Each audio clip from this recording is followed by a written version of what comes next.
Good morning. How are y'all doing? I hope you had a very happy Easter. I decided I'm going to do a little bit of a review through a video. So today I'm going to talk about lessons 1 and 2, and y'all know I'm not good at this, so I'm just going to go with it. If I make mistakes, too bad. It's like regular class time, right? Well, anyway, I hope y'all are doing great. Should be a beautiful day today, so I hope you get outside and go enjoy the weather. But I want to show you somebody first. Hold on.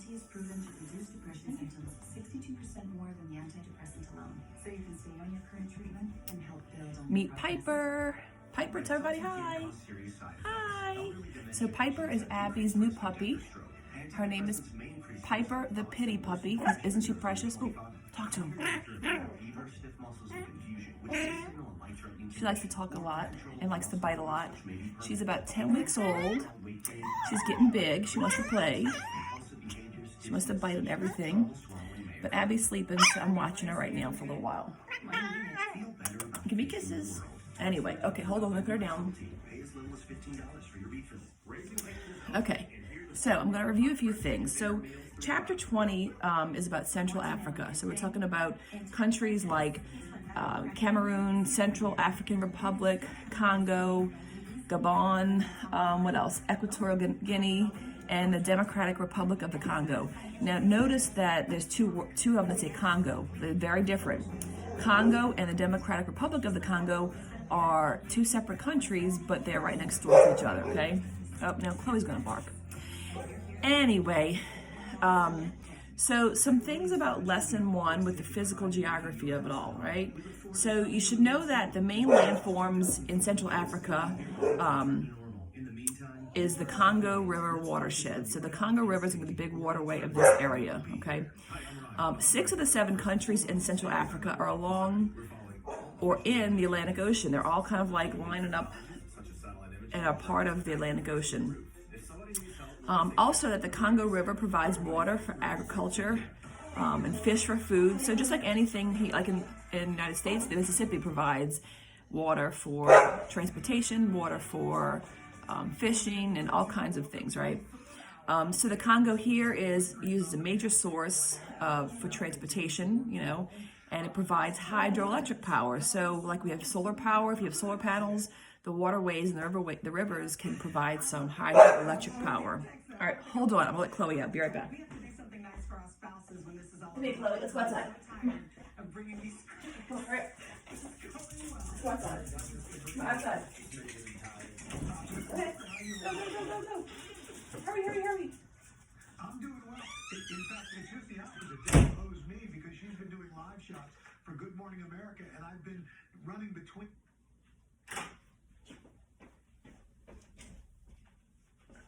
Okay, so sorry. Crazy morning. All right, so the Congo is very important. It's going to be for their waterways, for transportation, for food, and all that kind of stuff, just like every other waterway that you're going to find in all parts of the world. So what kind of climate is there in Central Africa? Well, if you think about it, you can probably kind of figure it out based on its location, as far as latitude and longitude, right? So, excuse me, it tends to be tropical. So when we think of tropical, we always think of palm trees and, you know, nice, beautiful, warm weather. But they also have plenty rainfall here. And in the northern and southern parts of the region, they do have dry seasons that alternate with the wet seasons. What else? They have forests that cover more than half of Central Africa. And people tend to think, oh, it must be because of the Nile River, but no, it's because of the Congo. So those rainforests are along the Congo River. Hold on, let's see. What else did I want to tell you about that?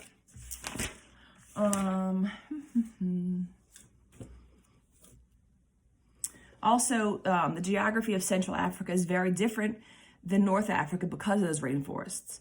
Like I said before, so the Congo River, not the Nile, creates the rainforests of Central Africa. Sorry, I just want to make sure I get everything in here for y'all. So again, rainforests cover more than half of Central Africa. That's a lot.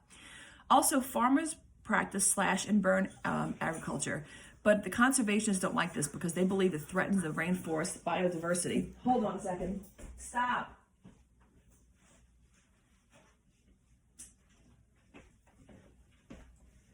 So because they burn the things down to rebuild it, they're worried that it's getting rid of too much of the the good biological things that are grown there. All right, sorry for all the distractions today. Let's see what else. What else? Also, there's lots of natural resources that are important in Central Africa. Central Africa is rich in mineral and energy resources. A lot of the resources remain undeveloped, so there's things there that probably could be doing great things for the world, but they're not developed yet. So many factors attribute to this, though, like lack of transportation, economic instability, civil conflict. Those things contribute to the underdevelopment of resources in Central Africa. They have a huge potential for hydroelectric power with this Congo River being going right through Central Africa. Again, that's also underused. Okay, let me think what else I wanted to tell y'all. Hold on, let me just check. Y'all know I'm not good at this. Some important words to know. You might want to go look these through your book. Watershed, go see what that means. Estuary is another one that's an important word. So it's a passage where fresh water meets salt water. Let's see what else. Oh, I didn't tell you what watershed. Watershed is the land drained by a river and its system of tributaries. So slash and burn agriculture. Did we talk about that? I think we did. Let's see. Biodiversity is another important thing, such as a wide variety of life or species that belong on the earth. Let's see.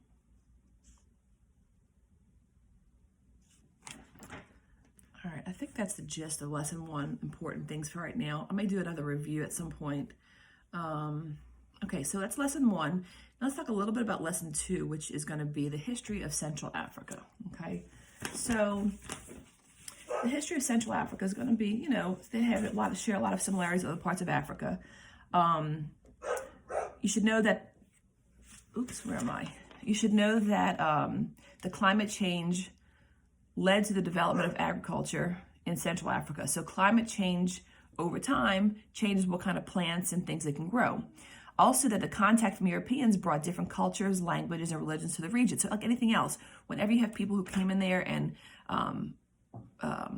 colonize the place or live there in great number of people, it changes their culture, it changes their languages, and just the whole region, kind of can change over time, right?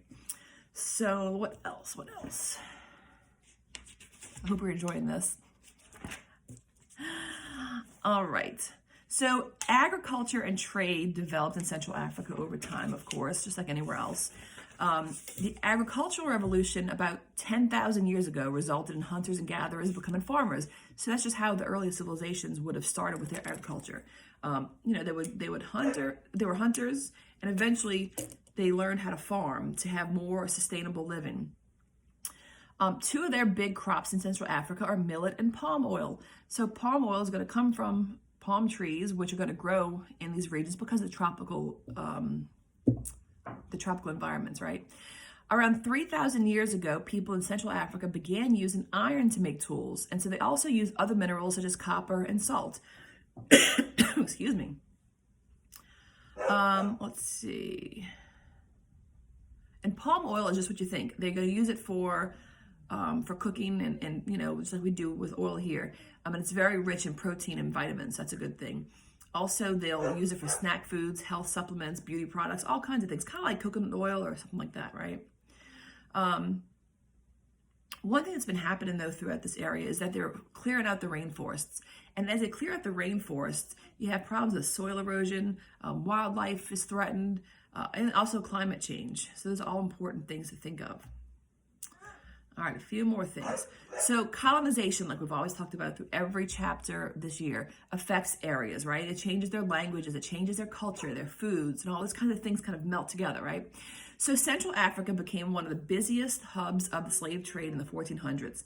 Goods were brought from Europe to Africa. Slaves were taken from Africa to the Americas, and then ships returned to Europe with products from plantations in America. That's a whole trade, slave trade, the triangular trade. Remember we talked about that a long time ago?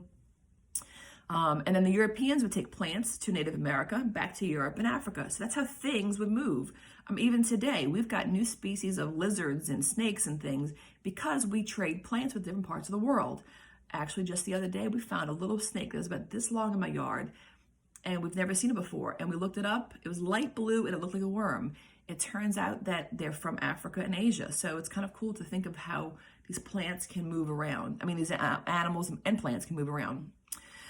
So in 1884 to 85, European leaders divided Africa into colonies in order to exploit Africa economically. So they knew there were things there that they could use. So the Europeans, went in there and took advantage of these people and, checking on Piper, took advantage of these people for their own gain. All right, a couple more things. So what effects did gaining independence have on the countries of Central Africa? Well, between 1960 and 68, almost all Central African countries gained their independence. So that sounds like a good thing, but we always talk about this. When countries gain independence that didn't previously have it, or they try to become a democracy and they weren't before, those countries have issues because they're not used to doing things on their own. So same thing, many of these new countries had difficulties, including ethnic conflict, harsh rules. Remember, these places are ripe for the picking to have somebody come in like a dictator or somebody that's going to be cruel to them and not just, a great democracy. Human rights abuses were happening. And then some countries were overtaken by a coup and ruled by dictators. Again, these countries were in bad shape oftentimes and just ripe for the picking for those dictators to come in and take over. Also, countries in South Africa that have achieved stability despite political unrest often have plentiful natural resources. So they have all these political problems going on, but they've got all these untapped potential. So it's just waiting for the right people to come in there and help them use them properly. All right, so that's lessons 1 and 2 in a 12 or so minute video, just minus my little disruptions with Piper and Chloe. I apologize for that, but I know you enjoyed meeting her. Come here, Piper, let's tell her goodbye. Come here. All right, Piper's coming to say goodbye. Say bye, everybody. And y'all have a great weekend. And please, if you have any questions, just ask me, email me, come see me in the office hours. I'm going to post that, the code again. So if you have any questions, come see me. I miss you all. Have a great day.